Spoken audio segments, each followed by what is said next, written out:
په ملک دننه د ملامتي ګرانۍ مخنیوي او ګرانۍ ځپلي ولس ته ریلیف ورکولو په غرض د صوبې په بیلابیلو سیمو کې د سسته بازارونو لګولو تابع شوي. د بټخیلي ظفرپاره کې هم د سسته بازار لګولو عمل شروع شوی دی چې پکې د روزانه په بنیاد د وړو تروړې میلاویږي او ورسره د پروټو او غوښې خرڅولو هم تنظیم شوی دی. ولې د روزمره د ضرورت شیان لکه چای، چینی، دالونه، سبزیاني او د نورو خوراکي توکو سټالونه په نظر نه راځي. داسې ښکاري چې خرڅونکي په کم نرخ خرڅولو ته تیار نه دي.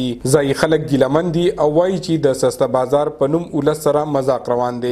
د الماس نه میلاویږي، لوبیا نه میلاویږي، دلته خالي دا وړه چالو کړي دي او دا وړه نه میلاویږي. دې تم په لینډ باندې تقریبا 95 توړي وړه سار نه راغلي او د اوسه پورې د لینډ چالو دي، هغه هم د ختمې د خلک څه کوي.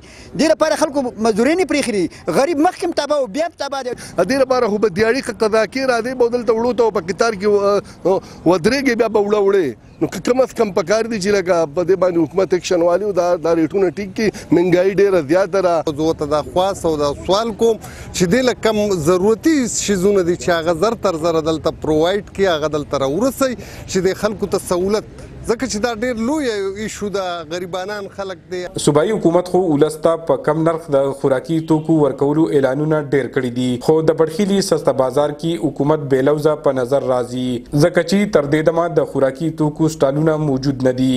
ځایي خلکو غوښتنه کړې ده چې د بټخیلي سسته بازار ته د عملي شکل ورکړي شي چې ولس ته اساني ترلاسه شي. عمران زریاب، خیبر نیوز، مالکان.